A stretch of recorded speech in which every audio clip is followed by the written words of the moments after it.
Grow your practice, grow your wealth, grow your impact. Find out how to spend less time in the dental chair and more time on the things you love. Welcome back to the Dental Wealth Podcast. Glad to have you back in the studio again with Matthew.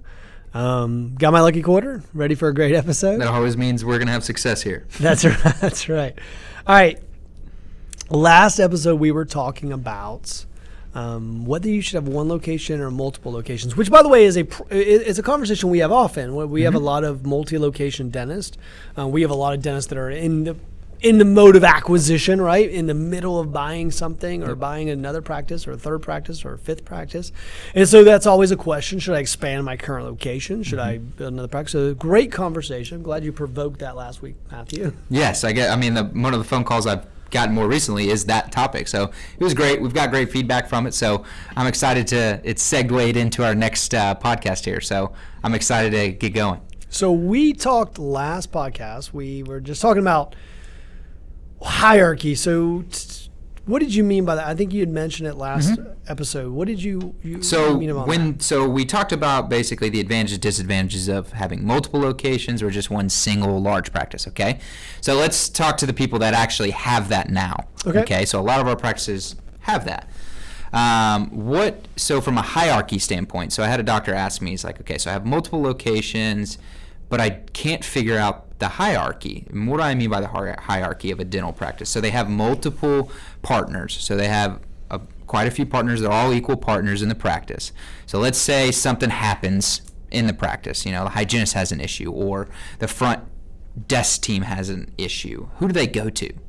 What's the pecking order per se in a dental practice? How do we lay that out? Woo! That's a big question. I get to answer that in 143 different ways, and I mean, there's a one right answer, but there's a lot to unpack there. And we usually do this about 30 minutes. I could take about 3 days to unpack that. One of the things you said, by the way, is multiple partners. We don't always see that. Sometimes we see it. Like if you're listening to this right now and it's just you, I shouldn't say just you, it's you. and you know, you're thinking, do I need to take on partners? That's not what we're suggesting here. I want to kind of make that clear. We have a lot of sole practitioners that have multiple locations, and we have partners that have multiple locations. So it doesn't mean you need to take on a partner. It certainly doesn't mean you need to give up equity. So when we talk about that, what we're really talking about is, and one of the things we really focus on here at Tower Leadership is and we focus on this ability for the practice to run itself, self-managing, which is your kind of topic, which is this idea of how do we get a practice to run without you? And then we eventually get into self-multiplying. It grows without you, and that's a whole nother realm, and definitely outside the scale of this podcast or scope of this podcast. But I want you to think about it like this, which is one of the mistakes, one of the things that keep dental practices from growing. One of the things that keeps them from growing is simply the fact is the dentist owns everything. And you see that. Yeah, we see it from time to time.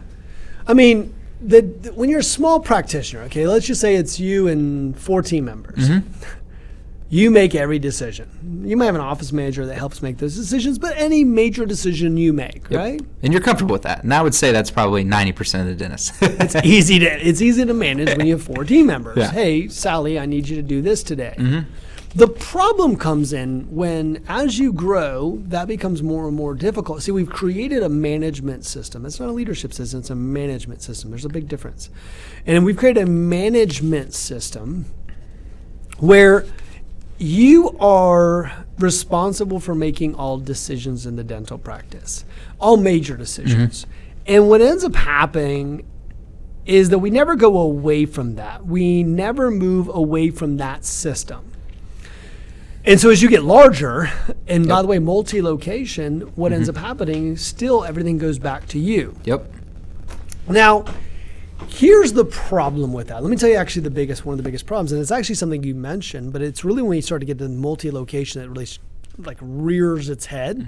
It happens when practices start to get to a certain size, but then it really stops you from truly growing and scaling a business. By not empowering a team, like having a leadership team is what I'm talking about, or an executive team, by not having that, what ends up happening is there's no forum for someone to resolve issues. Okay. So let's play out your scenario. And by the way, this has everything to do with how to create multi-level locations, by the way, because that was really what your question was. But it plays this out. So let's play this scenario out a little bit more. You hired a new hygienist. Yep. The new hygienist is really talented. By the way, talent attracts talent. But what ends up happening is she feels like she's got some problems within the organization. Now, she has no direct superior outside of the doctor. Yep. So she goes to the doctor, and the doctor's busy, and the doctor's running around. The doctor's trying to handle everything, because remember, that's the mistake. And what ends up happening is, let's say that she's not able to get her issue resolved. Hey, we'll talk about that later. Oh, just go talk to this person, or go talk to the office manager. And so this person feels frustrated. And now, because there was no, by the way, the doctor's not doing anything wrong. The doctor's probably really busy in between patients. There's not a forum for this. Remember I said there's not a forum for this. So what ends up happening is the doctor's running from patient to patient. She just got caught in the hallway by someone telling the doctor all the problems. And then that was not, by the way, the right time to bring that up. And so what do you think the hygienist does when she's frustrated? She goes and talks about it with the rest of the team. Yeah, she goes back to lunch. She goes, Dr. Smith doesn't listen to me, and then Dr. Smith is the problem, and Dr. Smith. And truthfully, Dr. Smith's not the problem, by the way. Here, I want you to see that. Dr. Smith's not the problem, by the way. This has everything to do with multi-location. So Dr. Smith's not the problem. The system's the problem. Dr. Smith is busy and working her butt off or whatever, trying to make things happen, but she's not the problem. The system's the problem. So that person has to have a way to communicate what the problem is. So for instance, let's just say we insert a hygiene lead. Okay. This new hygienist brings up this problem to the hygiene lead, who then is part of the leadership team meeting. And then during that meeting, there's an agenda. And then in that agenda, there's issues. And what in the issues comes up is the hygiene lead says, team, one of the hygienists brought up to me. Now, by the way, if the hygiene lead can handle it because it's something that should be squashed there, great. That's the scalability. You never even knew it happened. By the way, you own this practice. Yes, doctors listen. That means you let the hygiene lead handle it. That's right. So ultimately, they handled it. You never even knew it happened. That's the first thing. Quit handling all the problems. Empower other people to handle those problems. So now all of a sudden, you have the hygiene lead handling the vast majority of those problems. So the vast majority of the handle, you squash, you never even heard about them. Look, one of the reasons why people sell dental practices is because they're tired of the headaches. Yep. And we allow somebody else to handle that. Okay. So now there's a format, and the hygiene lead goes back to the executive team or the leadership team and says, well, there's a problem in the hygiene department, and here's the problem. And then ultimately we come to a decision as a group.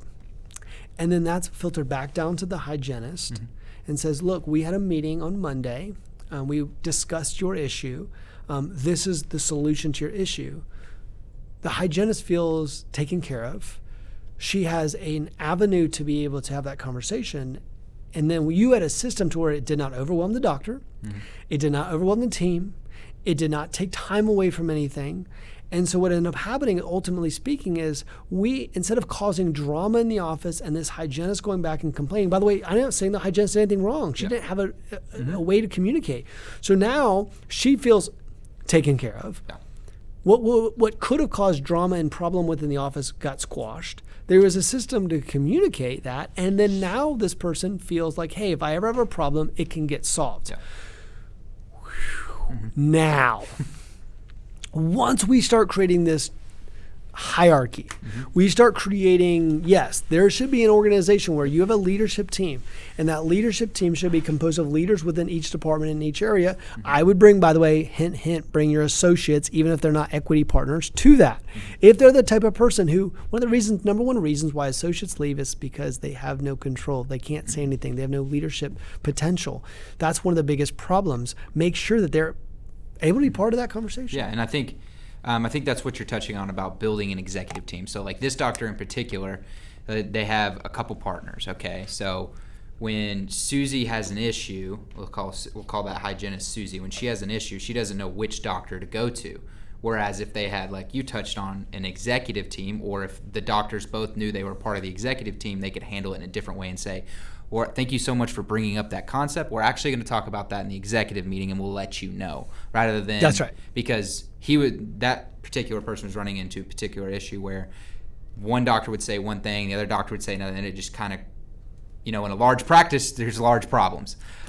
So how do we mitigate that? And it's, I think, by doing things like that, which is building that executive team. Now, you can't have a doctor over jump the system, though, or anybody else that jump the system, right?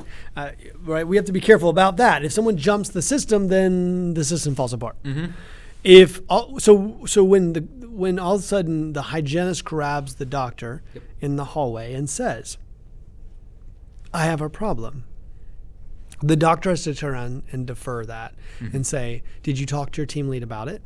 "I did." "Well, then have your team lead bring it up to the executive meeting." Done. Boom.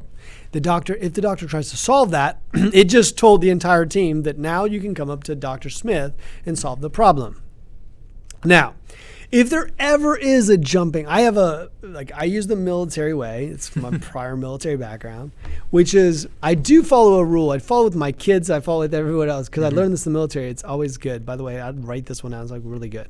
Last order first. Last order first. Now, it's important. I'll tell you why I say that. Because you don't know what's been transpiring since then. The reason why you have last order first in the military is because you don't know what took place between the time you got your first order and then the next order. So if you question that order, what ends up happening and why we have a breakdown is because there could have been something major happen between the first order and the second order, and the second order has all the information.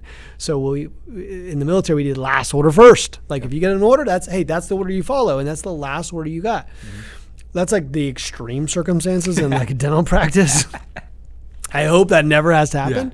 I just kind of share that story with you. I do use it with my kids because they're like, "Well, Mom said this." I'm like, "Last order first."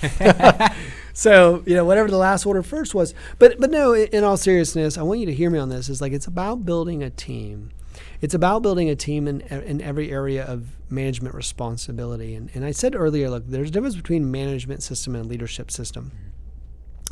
A management system is truly the process by which you do things, right? Creating these different hierarchies is management. Yeah. How they run, why they run is leadership, right? Completely different, okay? There's not really a why behind management except for efficiency, right? Leadership is really, there's more to it than that. It's much more complex. It's much more sophisticated.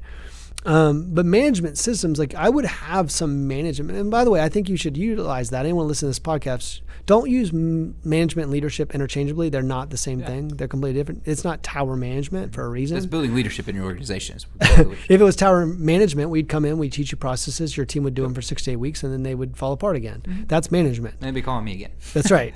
But by creating leaders in your business with a purpose and a why and servant leadership and understand the functionality behind it and are called to a mission, it's totally different. Those people, they want to drive that process. They want to make sure it happens. They know why to make it happen. That's completely different than management. Management is the process, but leadership is the why behind the process, right? And executing that why.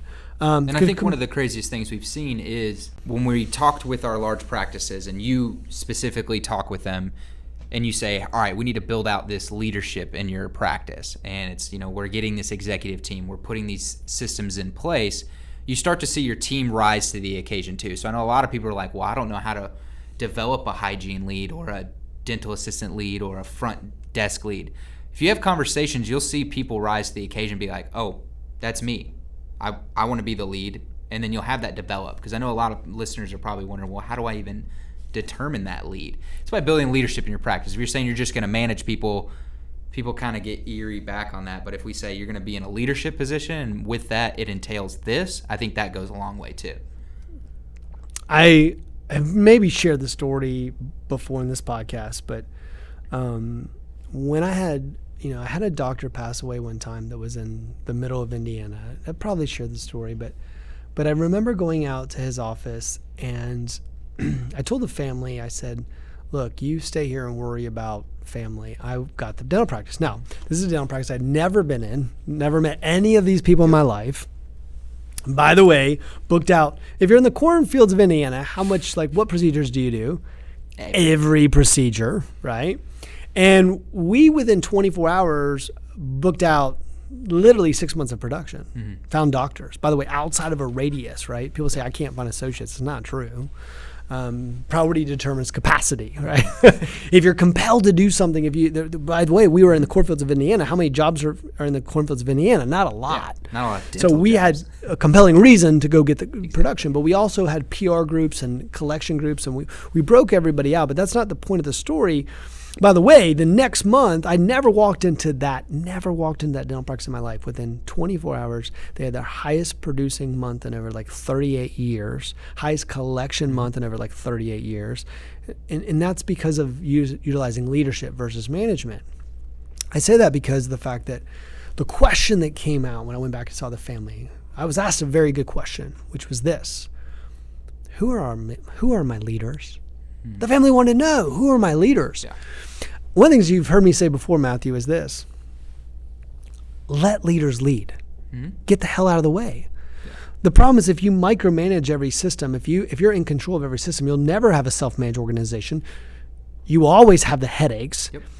And if you eventually just tell people what to do, guess what? They'll stop thinking. They'll stop moving. They'll stop building out your company. By the way, there's talented people. Matthew, you do things the amount of work you do and the things you do and the ideas you have are amazing. I can't imagine stunting that, right? Yeah. It all starts from top down. I mean, if you didn't put leadership in place within Tower Leadership as a whole, then I would be micromanaged and half the things wouldn't be done. But you trust in that I'm going to rise to the occasion and get the things done. And I think that's, that just speaks kudos to you. Now I feel like we're having a love fest or something. You're great. No, you're great. No, you're great. But it's all about serious. It's what it happens in a dental practice too. What I see all the time is when somebody calls in and they say, I'm having problems with my team, or, I'm multiple locations, and when I got to multiple locations, this practice gets it, practice A gets it, but practice B doesn't get it. And that all comes down to what, it might sound tongue-in-cheek, but it is the leadership in the organization. It's, are you letting the other individuals lead, or are you trying to micromanage all their processes? Well, and what you're doing is building out a scalable system. So I had a doctor, two doctors actually, approach me recently, and they wanted me to look at a practice and acquisition. They started off with one, then they got two, and this would be the third. And we started looking, we started talking about this, and I said, look, here's the thing. My biggest concern is actually, I want you to hear me on this, actually operations. The actually practice makes sense financially. The capital makes sense. Everything makes sense, but understand that boots on the ground, you're probably going to have some problems with team. You're going to have turnover. You've got, it's a boots on the ground problem. And ultimately speaking, I have no problem from a financial side, you buying this. But one of the reasons why, there's a lot of people that come to Tower Leadership that have two practices. One is doing really well and one is not. The reason why the other one's not doing well is because they didn't build out those leadership systems on the front side. The doctor was controlling everything, and while he was in one location, it was really successful because it was depending on them making all the decisions. But the other one was struggling, and that's because the doctor wasn't there. Yep. And then you see the other practice kind of tick down a little bit, and you're like, by the way, this is why leadership matters. Because if you have leadership, then your team has a compelling reason because they believe in your mission to go over there and make this happen. They're not looking at you going, well, how much are you going to pay me to pay go? They're inspired. They're moved. They're like, yeah, I'm going to go help build out this other location. They look at there's leadership potential, leadership opportunity. There's ability to grow, increase their own income. They look at this as an opportunity to grow. By the way, just had a conversation with someone who's leaving a dental practice. By the way, this person years ago was with Tower. They dabbled a little bit and they loved it, but they ended up pulling back. Well, guess what? They pulled back. I'm going to tell you why they pulled back, because now I brought it up. They pulled back because they decided they didn't want to grow. Yep. They said, ultimately, Eric thinks too big, and I don't want to grow, and I don't want to grow. Paid off all my debt, I'm fine. This team member decided to stay with that practice for a while because she felt loyal to this practice. But Tower wanted them to grow, and Tower wanted them to create leadership systems. So this doctor ultimately said, I don't want to build leadership systems. I want the headaches. Yeah. And so that's, look, it's just, that's fine. That's a decision they made, but we're talking multi-location. You ain't going to get there if you're thinking that way. So anyhow, this person just moved to another practice. You know why they picked that practice? Because they're a Tower client. Mm-hmm. That's right. Because they were like, look, and why am I bringing this up? I'm bringing this up because of the fact that that's what attracts talent. And now this person's like, look, I want to do it. I want to grow. Look, if your organization's growing and you're buying other locations, there's an ability to grow. There's an ability as a hygienist to become the hygiene lead, or even in the operations. You got to imagine what that looks like in the marketplace too. Yeah. Like if you hear about this organization that just purchased another practice and they're looking to do all these things, is that more appealing for, potential team for members? growth-minded people? Yeah. Like, is that more potential for get those rock stars that come into practice, or someone that's, been $1 million practice for 20 years? That's right. I mean, which would you rather go to? If you're like in a little tiny practice that's not doing anything, there's no growth potential, and you wake up and you go, none of my team members really want to grow. Yeah. Hell, you attracted them. You attracted them. You're non-growth attracted non-growth people. Yep. You attract what you become. Mm-hmm. If you never heard that from me before, write that shit down. You attract what you become. If you all of a sudden, by the way, here's a great example. This person is the most talented person in this dental practice. She is leaving to go find growth-minded people. More important question, not why she left, who's going to stay? Who's going to stay? And that's where the weeds take the soil. That's when decline starts to happen. That's when shit falls apart. That's when that dental practice will be up for sale within a matter of years. Because what happened was, if you're not growing, you're dying. And by not growing, anyone who is talented and growth-oriented said, this is not a home for me. And they're going to leave. And the problem is, you're left with the people that do not want to grow. Now, getting off on a tangent. Look, I'm telling you the secret here. Yeah. Look, you've got to understand, if you're not growing, your people are going to leave. Now, by going multi-location, now all of a sudden I've got an opportunity to grow, but you've got to empower them. Mm-hmm. Quit trying to run this whole damn business by yourself. You got to empower these people to lead. So you have to have a hierarchy to which they can fulfill that hierarchy. And then you got to allow them to lead. And if you let them lead, they'll freaking lead and let them lead.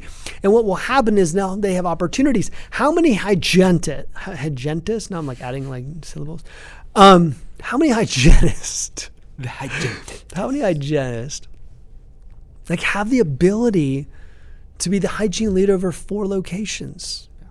What would that do to their income, their career, skill sets, right? Maybe they want to get out of hygiene eventually and do something else. That's fine too. You know what that's going to attract too? I mean, you're going to imagine if a hygienist's friend was like, oh yeah, I'm the hygiene lead for 4 multi-locations. 4 locations. Practice. What do you do? I work 3 days a week from 8 to 5. Yeah. So you're talking about attracting a different caliber. So when we go to this and say, that's how you, as a doctor listening to this podcast, I want you to hear me, because it's how you grow and scale. You create the hierarchy, you let people lead, and then what ends up happening is, because if you don't, what will happen is you won't be able to buy the 2nd location, the 3rd location, or the 12th location, because you don't have the operational team to be able to handle that. And so you got to be able to look for that and say, I've got to be able to put boots on the ground. I've got to be able to put the right team in place. I've got to be able to put the right systems in place. And I got to be able to scale those systems, which means I take my same leadership management team and I just go plop, plop, plop. Yep. It's no different than a franchise in a sense. And look, I know, don't take that as offense. I know that clinical dentistry is different than a typical type of franchise. But franchise do one thing well. Matter of fact, if you go buy a franchise, they will tell you, do not put pepper on the damn fries. Don't put pepper on the fries. And in fact, if you study McDonald's, one of the very first things that McDonald's was about to go to business, they were almost bankrupt before Ray Kroc got involved. And one of the biggest problems where the franchise owners were adding all kinds of things, doing what they wanted, added barbecue ribs and whatever they wanted to make, and they were allowed to do whatever. That's the problem, and that's where they were about to go bankrupt. So what ends up happening is you want a repeatable, scalable system that you can take from one location to the next location, to the next location, to the next location, to the next location. And as you do that, one of the things I talk about on this podcast is organizational ceiling. As you do that, your organizational ceiling will raise. By that, you'll be able to afford and you'll attract more talented people. Yep. As you go multi-location, you just go simply, these 2 people are going to go to that location. You're going to set up operations. You're going to put our systems in place. We train everyone this way. This is our training system. And then it's easy. Yep. And then there's teams. And it goes up the hierarchy, and then the 3 people that own the business, guess what? They report in the executive team meeting. What are all the issues? handle them right there, boom. And that's what you right. call a well-oiled machine. And that's how eventually, if you want like a dental-owned DSO type situation, that's what you would do. And so what ends up happening is you start to build out this leadership. And by the way, this is why we got to build it the right way. We do it the right way. We don't just buy practice to buy practice. That's ego trip. By the way, if you're buying a practice just to buy another practice, it's called ego trip. Yep. How many people have gotten in trouble because of that darn ego trip? They can say they have 2 locations, but the one's upside down and they're not doing well and it's stressing them out. And they took on a bunch of debt. So like, look, you got to do this right. Yep.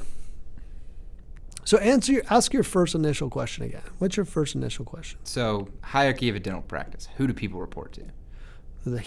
Each person needs to report to their lead.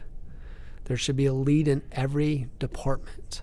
That lead needs to be on the leadership team. Leadership teams never can have more than 8 people on them.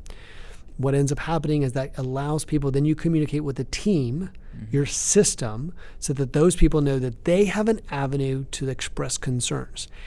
If that lead cannot handle the problem, then they bring it up to the executive meeting where the team leaders can all make a decision together. Ultimately, that decision is final. And that's how we do this. Then what ends up happening is if we have a location and we have an issue, then there's a chain of command, as we call it in the military, but that's what we call it in business too. There's a chain of command. One of the things you don't do if you want to like understand politics of an organization is never jump the chain of command. Like that's where you get in trouble. Why do people talk about not jumping the chain of command? Because people get offended. Why? Because you're jumping their leadership step. So you're ultimately creating a chain of command. You have a lead that you talk to, and then that person can then communicate that up the chain so that people can get taken care of. So when you're communicating up the chain, and if you can communicate up the chain, problems get solved, people get taken care of, they feel that they're heard, their voice is important, we have a way to communicate, but ultimately speaking, the doctors are not in the day-to-day decision making of the practice. And if we get you, that's right, you're responsible for the big decisions. And if we get you out of the day-to-day, if we get you out of the day-to-day stuff, then you can focus on what really matters, which is multiplying this practice. So, by the way, while you're multiplying, you'll be growing your income, your net worth. You'll be able to live the life you want, have the time and money to live the life you want, impact your family and those people around you, which is one of the things I preach. I feel like motivated today, Matthew. I feel like that's a good one.